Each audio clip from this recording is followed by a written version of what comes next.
This podcast is Challenging Opinions and is presented by William Campbell.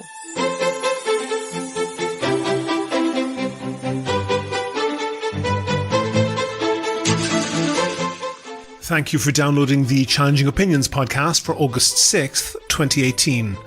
I talked a couple of weeks back to Professor Henry Jenkins of USC Annenberg about the future of the media.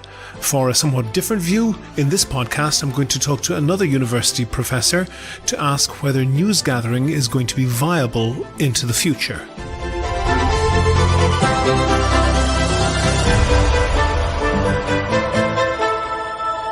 Challenging Opinions is the podcast where ideas are tested. Whether you are left or right, conservative or progressive, devout or skeptic. What matters is the strength of your argument, not the strength of your voice.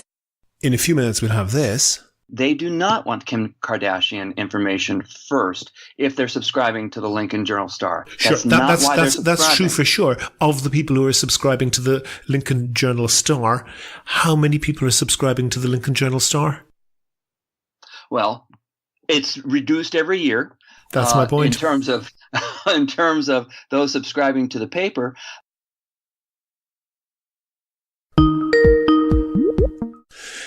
Gary Kebbel served as the Dean at the College of Journalism and Mass Communications at the University of Nebraska-Lincoln, and I've got him on the line now.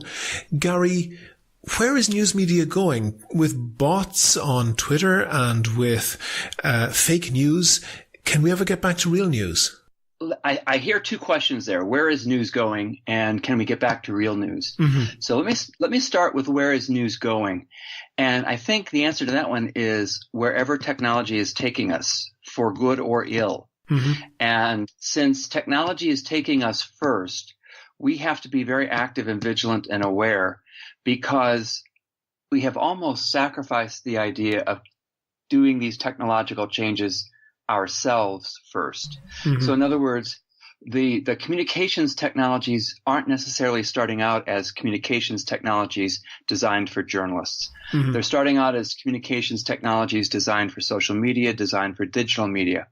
And then they're promulgated by companies and organizations that don't have journalistic ethics or responsibility at the top of their list.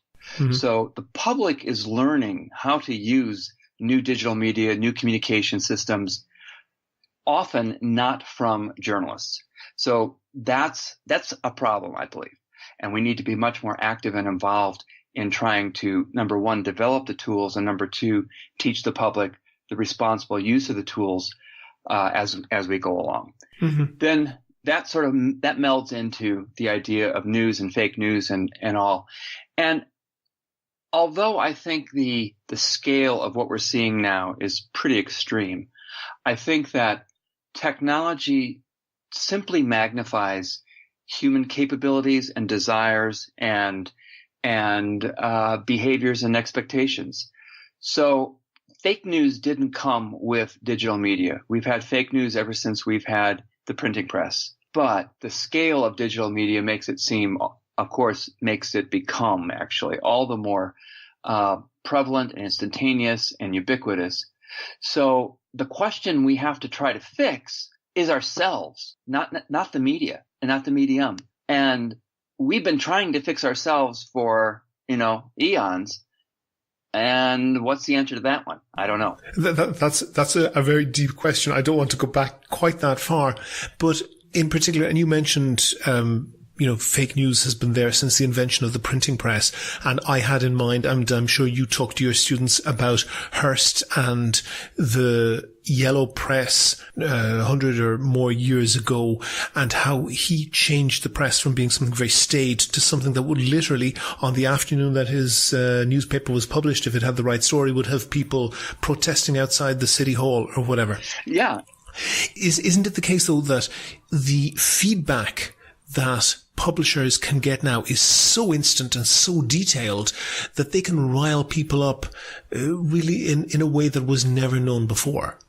People get riled in a way that was never known before. And you said publishers can rile people up, and that's true also, mm-hmm. but that's only half of what I think publishers that's only half of the game that publishers have. The other half of the game is that they have to be active in soliciting opinion, not just receiving it. And they have to be active in soliciting opinion that sets the agenda and sets the tone and that teaches people how to respond. So if publishers are publishing something and by its nature people are getting riled up, I would say they're only doing half of their job, and that half is very irresponsible. The other half of the job, the hard part, is what we don't see as much of, and that is publishers. And by publishers, I mean a very generic, anybody who posts or publishes anything on the web or the internet or mobile media or social media. Mm-hmm. Publishers have to actively seek out opinions that help guide and direct and then help add to the conversation and add to the engagement. Well, you can say that. You can say that they have to, but what they're doing is they're seeking out and to publish the opinions that get them clicks and ad sales. Bloggers might do that, and lots of independent individuals might do that, but I think that question sort of buys into the assumption that the only reason professional media are here mm-hmm. is to increase their clicks and get more money. Now, of course, they have to have a business model that works, and currently they don't. Totally agree with that. But is the front page of the New York Times, the front page of the Washington Post, the front page of CNN or BBC, are they designed not to inform people in the best way possible about the most current events, and instead to get clicks on bait click type stories? I don't think so. Yeah, okay, that's probably true, and that's probably true of the New York Times and some others. But if you look even very benignly maybe towards some online publishers like, let's say, BuzzFeed on the maybe more left-wing side, and then on the far right, things like Breitbart, they're there to rile people up because they know that people who have hot blood flowing in their veins are more likely to click and share a story. Absolutely true. But I think your question contains part of the answer, and that is people know why Breitbart is there. People know why BuzzFeed is there. People know in general the attitude, the leaning, the types of stories that they're going to get on each of those sites. So mm-hmm. people self-select to those sites. Then we come to the human behavior part of it again. Those sites are only successful because people are reading what they want to read. So mobile, social media, digital media have given us this enormous freedom that has allowed us to self-select and then allowed sites to feed that. Mm-hmm. So that's where the scale problem has come. I don't think that if Breitbart started selecting its stories as if it were the New York Times, there would be another Breitbart. Yeah, for sure. But hold on for a second. There's a particular aspect of, and if you compare English language media in the two countries that invented it, the UK and the US, it was always notable that, and I remember reading that this was down to the invention of railways. And that railways came in Britain before the telegraph, and the telegraph came before the railways in America. And that meant that when they had railways and no telegraph in Britain, they developed national newspapers, and you had many newspapers printed in London and then put on the trains overnight and distributed around the country. So you had many different voices. In the US, you had the wire service, and every city had its own newspaper, which is why you have the New York Times and the LA Times and the Kansas City Star and so forth. And that meant that you had one big, essentially monopoly newspaper in most cities. And the result of that was that you had almost a benign dictatorship. You had some journalists there who had very high ethics, and they didn't need to worry too much, because if you're in Kansas City, you don't need to worry about the New York Times selling too much copies. If you're in any other given city, you've got a monopoly there. So you can feed people what you think they should get. And maybe that was better than feeding them exactly what they wanted. It's a very good question, because social media and digital media allow the publisher of a newspaper now to involve the audience much more in the journalistic process and in the decision-making process. And I believe that if that's used well and correctly, that creates a much more powerful journalism. I don't think a lot of people are doing that, however. So when you talk about the fact that publishers of newspapers would feed their audience what they thought the audience wanted, that was true because what they thought they should get, what they should get. Feedback. They fed them what they thought they should get, and you said it better than I did, and correctly. But it was still a guess. It was a guess based on no feedback from that audience. Mm-hmm. Now, with social media, those publishers don't have to guess what the public should want or what it might want. They can know more precisely. They mm-hmm. can use Facebook and Twitter and Instagram to actually ask, for our big story next Sunday, should we be focusing on the school bond issue, or should we be focusing on local taxes? Mm-hmm. What do you want to know? And I have to say, hold on, Gary. By the time we get the answer to that question, they're asleep, because what they want to do is focus on maybe Kim Kardashian's latest selfie or some other story that has an immediate urgency and has a gratification to it, but really has no impact on our democracy. Well, I think you're talking about national media far more than local media, and I think that they are distinctly different. And so when you're talking about the Kansas City paper, or you're talking about, say, where I live in Lincoln, Nebraska, the mm-hmm. Lincoln paper or the Omaha paper, people reading those papers want local news, and there's only one place they can get it first and most, and that's from their local newspaper. And they do not want Kim Kardashian information first if they're subscribing to the Lincoln Journal-Star. Sure, that's true for sure. Of the people who are subscribing to the Lincoln Journal-Star, how many people are subscribing to the Lincoln Journal-Star? Well, it's reduced every year. That's my point. In terms of those subscribing to the paper mm-hmm. and those, digital subscriptions, people are just waking up to the fact that the business model has changed to the point where they need to be serving customers mm-hmm. and they need to live off of digital subscriptions, not advertising. And that means an entire change in the way we think about the people we serve and our audience.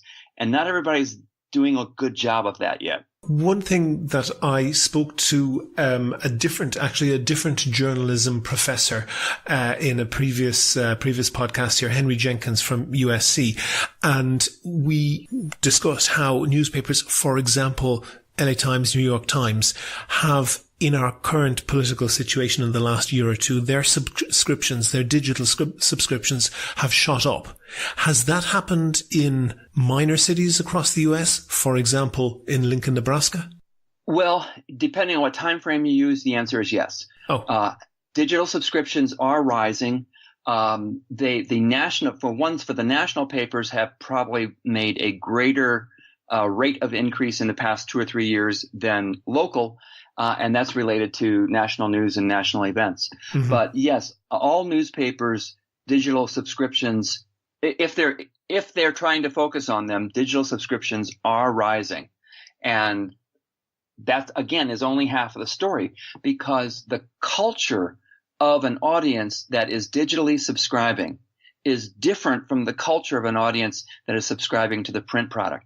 Sure, but hang on, Gary. The real question is, can that newspaper survive in the medium to long term? And that means, is the increase in digital subscriptions, is it at least in some way matching the dip in dead trees sales? Not yet for many mid-size and smaller papers across the country. Let me put this point to you. It is significantly possible that it won't, and that those newspapers and other, I'm not just referring to newspapers, but principally to newspapers, will not be viable, especially in smaller cities in the US, because if you give the people the choice between covering the local tax rise or the proceedings of the city council, then maybe they'll choose one or the other. But if they've got a choice between those two and celebrity news websites, maybe they're just that local news just can't compete.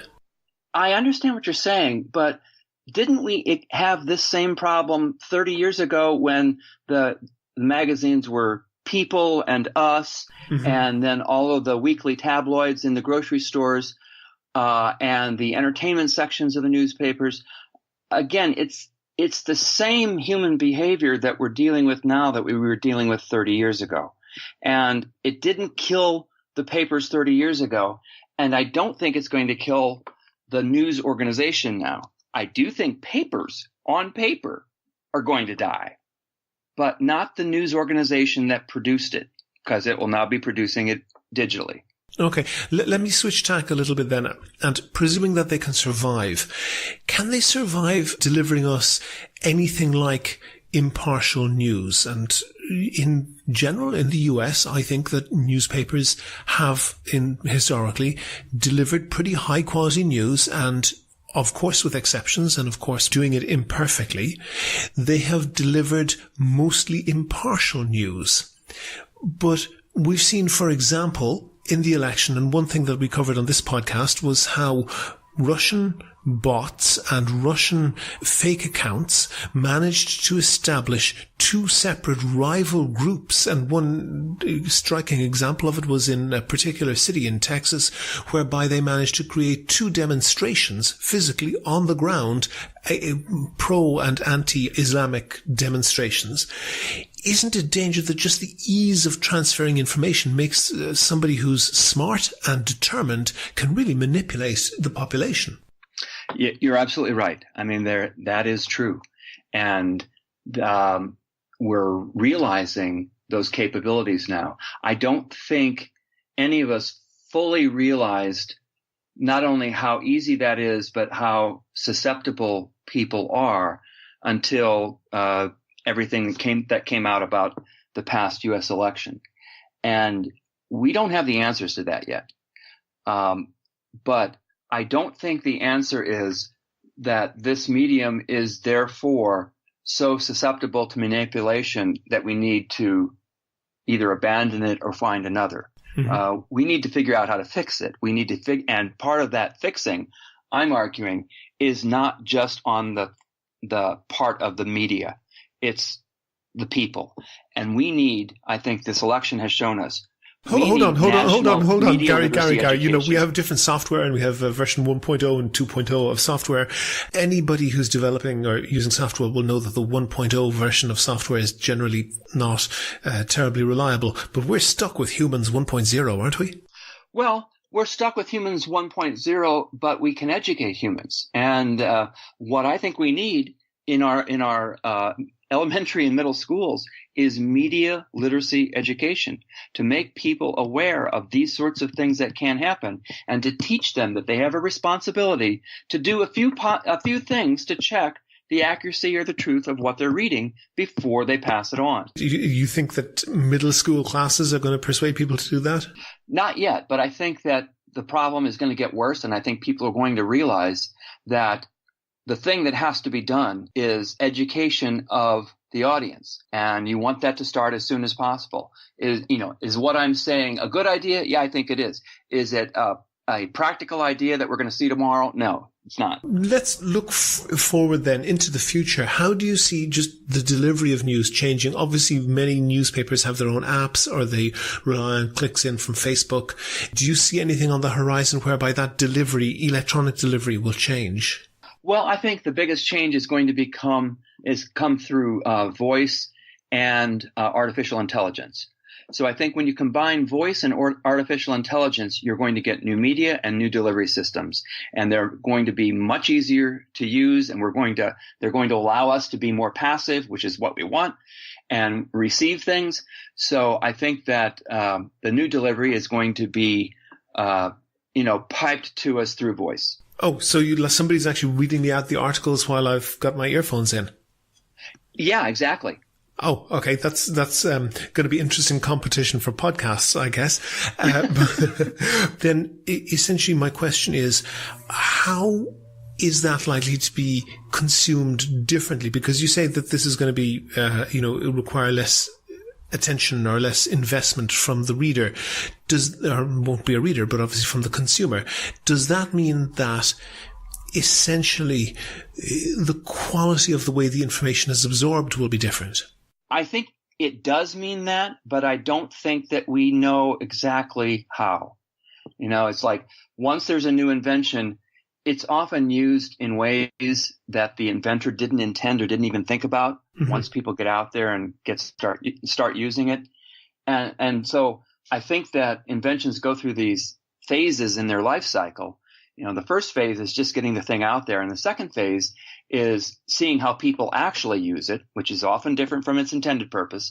And then the third phase is how that use develops a culture around the use. And that culture is typically different from the culture around a previous medium. One last topic I want to just cover with you is regulation in Europe. The EU has brought in what's called the GDPR, which is essentially a very high level of intervention on data protection, which controls how websites can gather information as people are using them. It also controls what data companies are allowed to hold about any individual. And there are also moves to try and restrict the way in which, for example, Google or other websites can represent the news that's gathered by someone else and to control that through copyright law. Do you see any of that on the horizon in the US, or do you think that the tech companies will be able to fend off that type of legislation? Well, I think Europe's actions on this have created global awareness of the importance of controlling your own data and having privacy and better privacy controls. Mm-hmm. So I don't think that we will be able to go back to the freewheeling ways before this legislation. And I think people are going to be more and more aware of its importance. And I think that people are going to be more actively limiting and controlling their information until they believe that the companies have established new methods and controls that they can trust. You may not be aware, but a whole slew of US newspapers are now not available online. In Europe, you just get a one-page thing up saying that for legal reasons we can't show you this website, and they have essentially failed to comply with European regulations. This seems very much like Big Brother, doesn't it? Regulations that help us keep control of our own information and our own privacy and freedom, I think, even though they're put forth by government, mm-hmm. doesn't mean that they are put forth for nefarious purposes. So I think regulations like this are helping us and making us aware, ultimately, that I come back to this, mm-hmm. we have an individual responsibility. A lot of the privacy problems, I think, would be solved if the companies would just say, you have to opt in. Rather than when we click on the accept the terms and conditions for any new app that we use, where the default setting is we're going to take your data, the default setting simply has to be we have to ask, and but the then individual has to opt in. You don't get the content unless you opt in, which means that people don't even read; they just click to get past it. That's right. Yeah. So I mean, we need people to be educated that probably the easiest way to protect their data is for companies to understand and to put pressure on the companies to require opt-in. That the individual has to actively opt in, not passively just opt out. Give permission lost in these terms. Yeah. Gary Kebbel, former dean at the College of Journalism and Mass Communications at the University of Nebraska-Lincoln. Thank you very much for talking to me. It's been fun. Thank you. Never miss a show. Follow @ChallengingO on Twitter and like Challenging Opinions on Facebook for updates on each show's contents. Go to the website for sources and links to what we were talking about. And while you're there, please like the show on Facebook, follow @ChallengingO on Twitter, and follow Gary Kebbel @Gary Kebbel, and get in touch with me if you can suggest a guest or a topic for a future show. Also, you can find out how to subscribe to the podcast for free on your computer, on your phone, or by email. It's all at www.challengingopinions.com. And I now have a Patreon account, so if you'd like to support the podcast, I'd really appreciate that. All of the details are on the website. The Challenging Opinions podcast is produced and presented by me, William Campbell. Thank you for listening.